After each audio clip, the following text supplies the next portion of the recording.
Anyway, let's move on to our next topic, something Kyle's very excited about. Spider-Man Noir! Starring Nick Cage. We're getting a TV show. It's coming to Amazon. The next part of the show is all Amazon. Yeah, but live action. I did say live action. Okay, sorry. We'll go back and we'll watch that, and you're going to be fucking wrong, alright? So yeah, Spider-Man Noir, live action, is coming to Amazon Video, Amazon Prime, whatever you want to call it, starring Nick Cage. Lord and Miller and Amy Pascal are involved in a minor degree, I think. Still, I want to hear your thoughts on this. Well, it's definitely not the same Noir from Spider-Verse. That feels like it's already an established character. I think... I mean, it could be, but I doubt it. But anyways, I can't wait. I mean, Amazon has been throwing out some absolute, bangers. With The Boys, Invincible, Fallout most recently. Yeah. So I have nothing but confidence in this. I think it'll throw... One thing I want to say before you continue anymore that might get you a little bit more excited is I know when this was first being discussed... It was animated? R-rated. Okay. So... I don't know if that's going to be the thing now, but... I mean, it would be cool just to see an R-rated Spidey. It wouldn't... Again, R ratings don't really make a movie, but it'll just be cool to see... a Spider-Man that's like not holding back. I think that'll be really cool. It's kind of like Batman. We've seen Batman hold back. We've seen him not hold back. It's just cool to have that different variation of the character. So, I get it. This is Spider-Man Noir. He isn't exactly Peter Parker. He is, he already is technically a different Spider-Man, but still, I'm happy with this. Nick Cage is great. Obviously, he voiced the character in the Spider-Verse film. Into the Spider-Verse, and he wasn't in the second one, but I'm pretty sure he'll be in Beyond the third. Yeah, he teased one at the end. He was there, but there were no voice, so... But yeah, I'm really excited for this now. If this is, actually going to happen, I'm all for it. The only thing I'd say is, it's kind of like a good thing, but at the same time, I think it'll confuse people a little bit. Your average sort of, fans or average, movie, TV watchers, is that it's like, why is Spider-Man on Amazon Prime when there's Disney Plus and that has all Marvel? I think that's the only thing. Yeah. And I got to say this as well. One last thing. I know that Sony Marvel has some, good big deals with Netflix, with releasing like the, Spider-Man films, Venom, things like that. I am just so fucking glad that they didn't go to Netflix and say, make a Spider-Man Noir show, because I like Netflix as a streaming service. I'm with you on that. I like Netflix as a streaming service, I do. They've got some great stuff on there, but it's most of their original stuff has gone to the shit, to be honest. I think, Black Mirror is a good example. The latest season of that, I just felt like half of it was shite.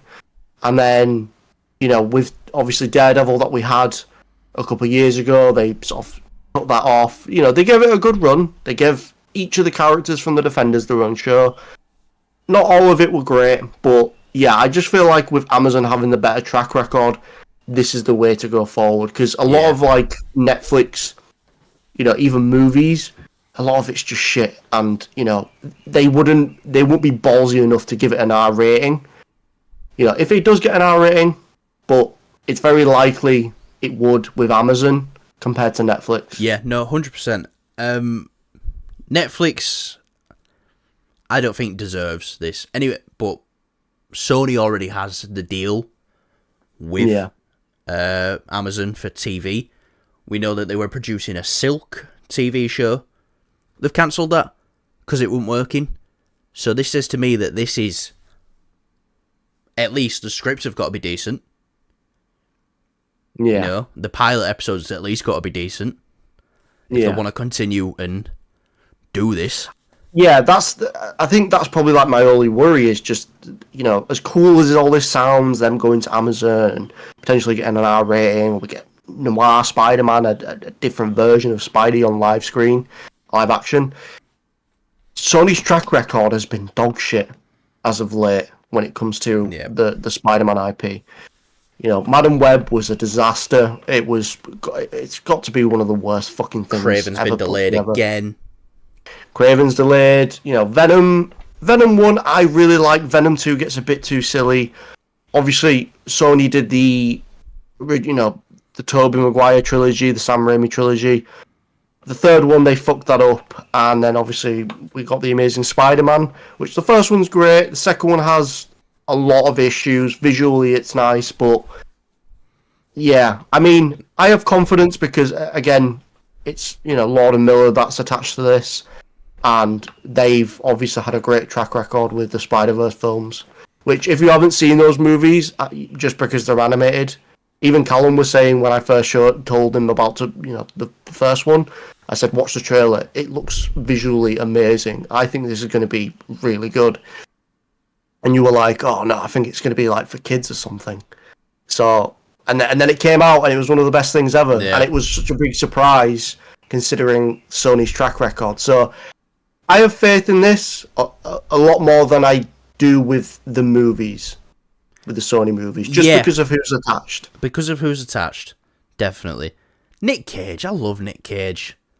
Who doesn't? It's at least it will be fun with him attached to it. Now, Yeah. Quick question for you. Yeah. If you can answer questions right now. Yeah. Sorry, I just had to. Fucking Nick Cage is awesome. I love this man. Go on, shoot. Do you think this is going to be in black and white? Ooh. Maybe like a Sin City sort of vibe, Red for the Blood. Easter egg with a Rubik's Cube on his desk. Something like that. It could be. I mean, I wouldn't be opposed to it, but I think they'll do it in a very creative way. I think maybe in like the daytime sequences, it'll just look normal, but as soon as it turns to night, they just use the simple contrast. I think when he shows up in full, I think they're going full Sin City with this. They could do, yeah, which again I wouldn't be opposed to, but if they, it is the Spider-Man IP, so it's just, do they want to try and blend it so that it, pleases everybody? Because there's some people that will see say when the Spider-Man Noir trailer comes out and it turns out it's all black and white, people could be like, oh, why the fuck would I watch this? It's all black and white, just, for the sake of that. You ever watched the black and white cut of Logan? I haven't. I wanted to. I think I watched the first couple of minutes of it, though. Yeah. It's a nice, different experience. It is, but I think the original's better, but... Yeah, I think again, I haven't seen it entirely, but for me, just that sort of like, that warm, orangey feeling fits Logan. Yeah. Whereas Spider-Man Noir, he's kind of built around that sort of aesthetic. So, maybe. I guess we'll have to wait and see what they do. I think they'll probably very likely blend it so it opens it up to more audiences. This is something that you could highly stylize in a good way. Yeah. If not, I mean, it's, I'm not going to say, oh, you could just, turn it black and white yourself, because it's not exactly that. It's when not they the do same. things in, it's not the same. When people put things in black and white, yeah, it looks similar. But when they're actually doing it in the show, when the production it's been edited like that, they actually look out for light balances and things like that to just style, really fit that stylized. And I think definitely style. having red blood would. If it is R-rated and we're going to be getting blood, then I think that would really fit well. Yeah, like I said, I wouldn't mind it if it was all black and white. I'd be fucking down for it, and then sort of colorize certain bits. I know it's a minor detail, but I actually want it to be all black and white.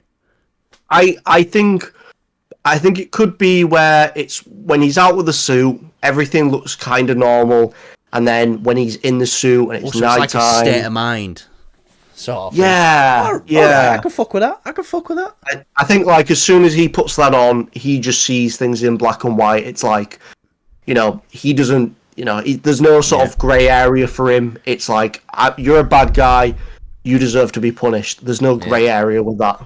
I think that'd be a really cool way to. Potentially it could be like the black and white fades out as the show goes on. Maybe he kind of sees like he's like, oh, I shouldn't be so.